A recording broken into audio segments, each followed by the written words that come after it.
And so sometimes I'll stop what I'm doing. And so I was praying for you guys, and I was praying about what we were talking about this weekend, and I was asking him, oh Lord, come and tell us about story, tell us about story. And then I said to him, I said, tell me a story, tell me a story.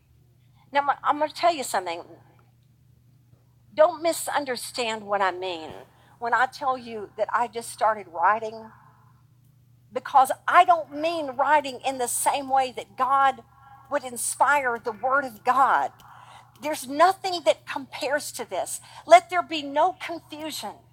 What we come up with as flawed creatures will always be flawed. This, on the other hand, is not. So I'm not talking about being inspired by God in the same way. But what I am saying is I'm hoping that it was led by him, that the Spirit led by him to write down. And I want to read you a story. So I'm going to say quite up front what part of my imagination that went into it that does not reflect his, then that's where you know this is where you have a flawed teacher indeed. But I think many of the concepts that you're about to hear in this little story, that's just imagination. Many of these concepts you would find right there in the Word of God. Once upon a time set before a single clock could tick or talk, there was you, naked and cold and squirming in the startling light after nestling curled up tight, safely, soundly in your mother's womb. And I saw you there, your eyes squinting, but mine wide open, just as I had seen you the instant you had been conceived. I watched you all those days, and every day. I formed your days for you, built them like blocks lifted from a calendar before I had even formed your tiny body. I placed your heart within your frame, and I appointed the moment it beat for the very first time. I know the moment it will beat for the very last time. And it will be precious to me because you are precious to me. All your days are before me. Not one is insignificant to me. I saw you there, squirming. And I knew who you would be at 3 years old. And I knew who you would be at 12 years old. And I knew who you'd be today. I knew that your squirming would last a lifetime. Because it does, you know. My servant Job penned it this way. Mortals born of woman are of few days and full of trouble.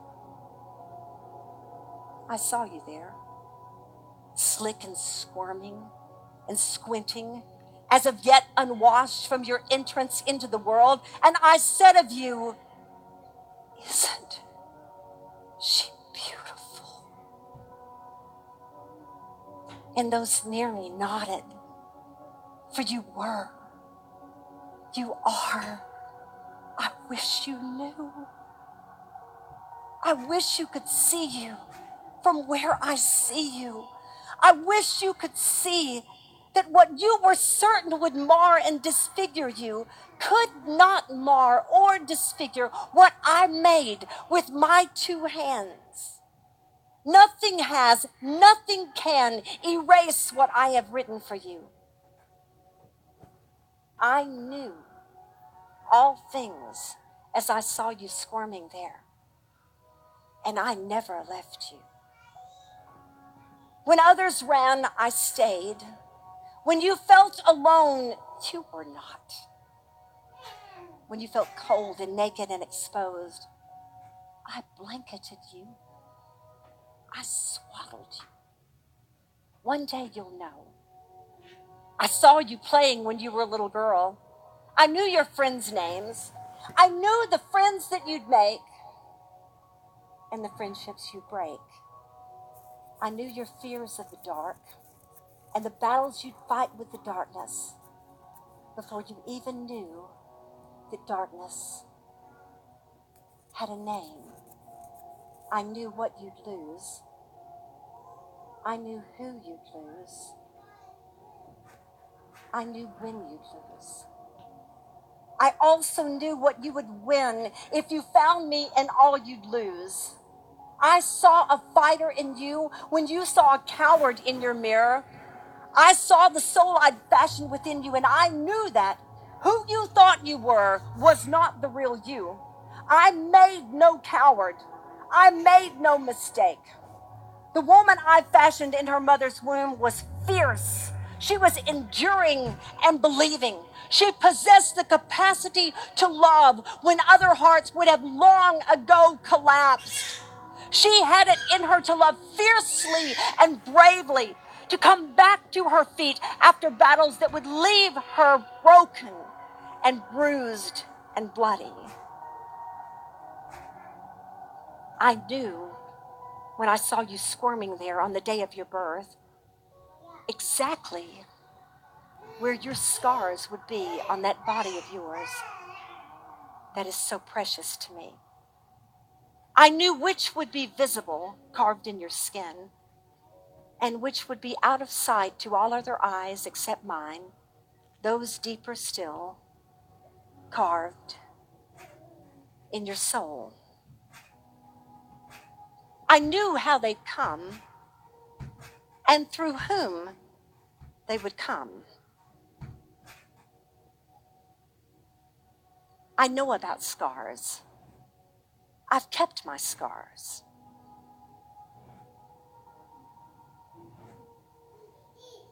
I knew when they weighed you that they were half an ounce off. I chose the color you were, the DNA that you would have. I knew the width of your feet, both at birth and full grown, while they were still guessing the color of your eyes. I knew what precise shade they'd be and what they'd see and what they would not see. I was in the room when you were born, and I saw you squirming there. And when they laid you down to tend to your mother, what they didn't know and could not see is that they laid you down in my arms, handed you right to me.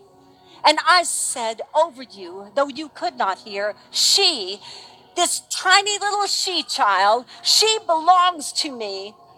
And one day she will see, and she will place her faith in me and testify of me.